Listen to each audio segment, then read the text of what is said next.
नमस्कार, आप देख रहे थे जनता लाइव। मैं हूं आप साथ रवीना।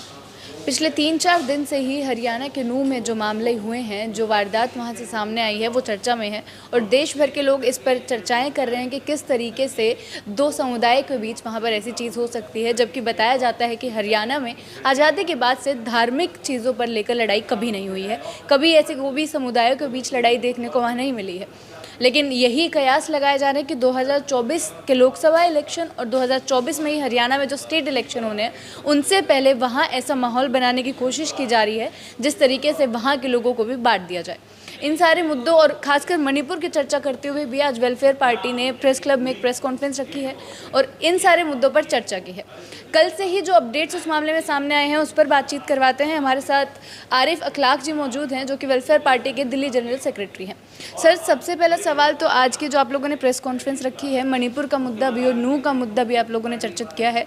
क्या लग रहा है कि वहाँ पे जिस प्रकार से चीज़ें सामने आई, वीडियोज़ जो सामने आई, उस पर आपकी क्या प्रतिक्रिया है? देखिए, एक बात तो अभी आपने बताई कि 2024 का इलेक्शन वो भी टारगेट है। तो देखिए, बेसिक रीज़न यही है कि इनके पास कोई डेवलपमेंट का ऐसा इनके पास नहीं है बताने के लिए पब्लिक को कि जिसकी बुनियाद पर ये अवाम में जाके वोट मांग सकें। तो 2014 से लेकर अब तक हम यही देख रहे हैं कि कम्युनल लड़ाई, कम्युनल वायलेंस, हिंदू मुसलमान को बांटकर, मंदिर मस्जिद में बांटकर, कब्रिस्तान शमशान में बांटकर ये एक कम्युनिटी को जिस तरह से मतलब इकट्ठा करना चाहते हैं, तो ये देश के लिए बहुत ख़तरनाक है।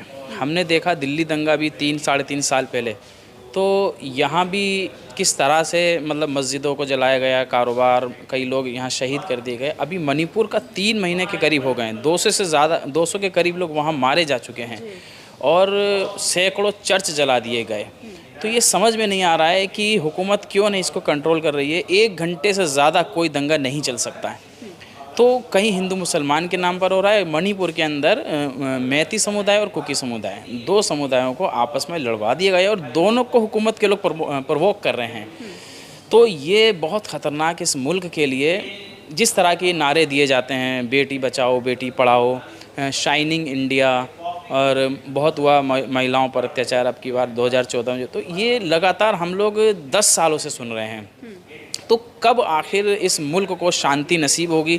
कब आखिर इस मुल्क के जो असल मसाइल हैं, जो रियल इश्यूज़ हैं, उन पर बात होगी? किस तरह से वो हल होंगे? ये आज भी सवाल बने हुए हैं और जिस तरह से झूठे वादे किए जा रहे हैं, तो कब तक लोग इन झूठों वादों की बुनियाद पर वोट देते रहेंगे? तो जी, वहाँ पर हालात जो सामने आई और उसके बाद से जब ही देखी गई सारी चीज़ें, बजरंग दल यात्रा निकालने गया था, जब भी ये चीज़ें हो गई वहाँ पर, जब पत्थरबाजी हुई, पथराव हुआ, दोनों में लड़ाई दंगे हो गए, उसके बाद से बजरंग दल द्वारा जाट समुदाय, क्योंकि हरियाणा में जाटों की संख्या ज़्यादा है, वो सारी चीज़ें डिसाइड करते हैं। ऐसा बोला जाता है कि अगर वो लोग जिनके साथ हैं, वहाँ चीज़ें हो सकती हैं इलेक्शन को लेकर। तो वहाँ पर बजरंग दल ने अपील की थी कहीं ना कहीं कथित तौर पर जाट समुदाय को कि वो हिंदुओं के साथ हैं, जो मेवात में हिंदू हैं। लेकिन जाटों की तरफ से सीधा 3-4 दिन से ये बयान आ रहे हैं कि इन सब चीज़ों में ना फंसा जाए और इन सारे मुद्दों से दूर रहा जाए। जी, देखिए, हम लोग खुद वहाँ विज़िट करके आए हैं। हम लोग जिस वक्त वहाँ वायलेंस चल रहा था, सोहना रोड है वहाँ, मेवात में वायलेंस चल रहा था, तो हम लोग वहाँ नहीं जा पाए, नहीं जाने दिया हमको। लेकिन हम लोग गुरुग्राम गए, जहाँ मस्जिद को जला दिया गया रात में। और आप हैरत करेंगे कि वहाँ इमाम की तरफ से पुलिस को एप्लीकेशन दी गई कि यहाँ ख़तरा है और यहाँ हमको सिक्योरिटी की ज़रूरत है।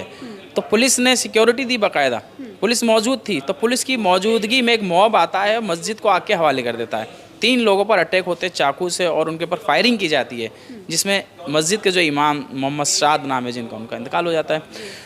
तो पुलिस की मौजूदगी में ये सब हो रहा है। इसी तरह मेवात के अंदर भी, नूंह में भी, और सोहना जहाँ से भी खबरें आ रही हैं, रेवाड़ी से भी खबरें आई हैं, करनाल से भी खबरें आई हैं। तो क्या चाहते हैं आप लोग? किस तरह से मतलब दंगों की आप में क्या आप चाहते हैं कि एक सेम टाइम में मणिपुर में भी ये चल रहा है, हरियाणा में चल रहा है, और भी मुल्क के मुख्तलिफ हिस्सों में इस तरह के वाक़यात सामने आ रहे हैं? तो आखिर आप क्या चाहते हैं? इससे आप इंसानियत के दुश्मन हैं क्या? क्या आप इसी तरह से राज करते रहेंगे? तो ये बहुत ख़तरनाक है। हमने वहाँ जब आम लोगों से बात की, तो लोग वहाँ हिंदुओं से भी बात की, मुसलमानों से भी बात की, कोई नहीं चाहता है कि यहाँ आपस में हम लोग इस तरह से लड़ाई करें। तो बाहर से एक मॉब आ रहा है, एक योजनाबद्ध तरीके से वो चीज़ों को किया जा रहा है, हथियार उनके पास में है। तो दिल्ली की जहांगीरपुरी में भी हम लोगों ने इसका तजुर्बा किया। ठीक है, धार्मिक यात्रा निकल रही है तो आपको आज़ादी है, आपका धर्म है, आप उसको फॉलो कीजिए, लेकिन आप मस्जिद के सामने ही डीजे बजाएंगे, फिर उसके बाद में आप पथराव करेंगे, तो एक्शन के बाद रिएक्शन होता है। तो जब रिएक्शन में सामने से कुछ होता है तो एक तरफ स्टेट की कार्रवाई होती है, एक ही तरफ के लोगों को अरेस्ट किया जाता है। तो अक्सर यही देखने में आया है, हरियाणा में भी यही हो रहा है। तो अब मेवात को आप टारगेट कर रहे हैं कि वह मुसलमान लोग ज़्यादा हैं, वो कन्वर्टेड लोग हैं, आप ये नहीं देख रहे हैं कि वायलेंस ब्रोक करने वाले कौन लोग हैं। मोनू मानेसर का बयान और एक बिट्टू बजरंगी नाम से, तो ये इनको आप अरेस्ट ही नहीं कर रहे हैं, आपने खुला छोड़ रखा है। तो ये सिर्फ हरियाणा का मामला नहीं है, हर जगह इनका यही तरीका है।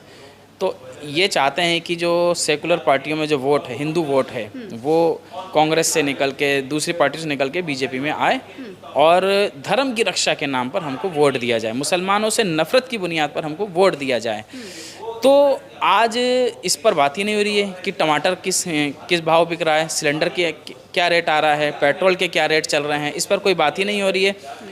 एक लंबे समय से सीमा हैदर का इशू चलाया जा रहा था मीडिया में, मेन स्ट्रीम मीडिया में, फिर वो अंजू के इशू को लेकर के आ गए। तो इस तरह की चीज़ें जो नॉन इशू हैं उनको इशू बनाने की कोशिश की जा रही है, और जो रियल इश्यूज़ हैं उनको डाइवर्ट किया जा रहा है उनसे। सर, हरियाणा में जिस प्रकार से अब जो बयानबाजी शुरू हो रही है, जाट नेताओं के जो बयान आ रहे हैं, उसके बाद से सरकार के जो मंत्री हैं उन्होंने भी अपने बयान बदलते हुए कहीं ना कहीं दिख रहे हैं, और उसमें ये चीज़ सामने आ रही है, और कई लोग ये सोशल मीडिया पर जाहिर भी कर रहे हैं कि जिस प्रकार में हरियाणा में जाट समाज ने इन चीज़ों को नकार दिया है, उन्होंने इनका साथ देने के लिए मना कर दिया है, और मुस्लिम समाज को अपना पूरा साथ दिया है कि मेवात के लोगों को डरने की ज़रूरत नहीं है, वो लोग उनके साथ है। कहीं ना कहीं वो लोग समझ रहे हैं कि किस प्रकार की चीज़ें होती हैं, इन हिंसाओं के पीछे क्या हाथ रहता है। ऐसे बोल रहे कि देश में बाकी लोगों को भी ऐसा समझना चाहिए। हाँ, सही बात है, यही देश की पहचान है, यही खूबसूरती है। डाइवर्सिटी जो यहाँ की मुल्क की है, ये हमारी पूरी दुनिया में जानी जाती है कि कितनी भाषाएं बोलने वाले, कितने मज़हब को मानने वाले, कितने मुख्तलिफ क्षेत्र में अलग अलग कल्चर हैं यहाँ। तो इस खूबसूरती, तो अगर हम मिलजुल कर रहेंगे इस डाइवर्सिटी के बावजूद, तो यही हमारी पहचान है। तो जाट लोगों ने जो मैसेज दिया है पूरे मुल्क को, मैं समझता हूँ कि हर जगह इसी तरह से अगर लोग सामने आएंगे दूसरे समुदाय के भी, तो सरकार की जो मंशा है, जो इनके प्रोपेगेंडे हैं, वो फेल होंगे, और जो एक्चुअल जो रियल इश्यूज़ हैं फिर उस पर बात होगी। तो ये मैं समझता हूँ कि बीजेपी के जो वोटर हैं वही उनको जिताते हैं, वही उनको हरा पाएंगे। तो आज अगर जाट समुदाय निकल कर के सामने आया है, तो बाकी जो हिंदुओं में और जो जातियां हैं और जो कास्ट हैं, उन्हें भी इसी तरह निकल के सामने आना चाहिए। उन्हें ये देखना चाहिए कि हमारे बच्चे अगर कॉलेज यूनिवर्सिटी में पढ़ के पास आउट होकर आ रहे हैं, तो उनको अब नौकरियों की ज़रूरत है। तो इस पर बात होनी चाहिए मुल्क के अंदर। अगर हमारी बहन बेटियों की आबरू इज़्ज़त की हिफाजत सरकार नहीं कर पा रही है, तो कौन लोग ऐसे हैं कि जो इस पर काम करने वाले लोग हैं। इतने रेप हो रहे हैं, देखिए ना वहाँ मणिपुर के चीफ मिनिस्टर का क्या बयान है। मतलब वो चाह रहे हैं कि इसको इतना नॉर्मलाइज कर दिया जाए कि ये चीज़ें मतलब कोई मायने नहीं रखती उनके लिए। कि एक वीडियो वायरल हुआ तो वो कह रहे हैं कि ऐसे तो बहुत सारे केस यहाँ हो चुके हैं, 100 से ज़्यादा।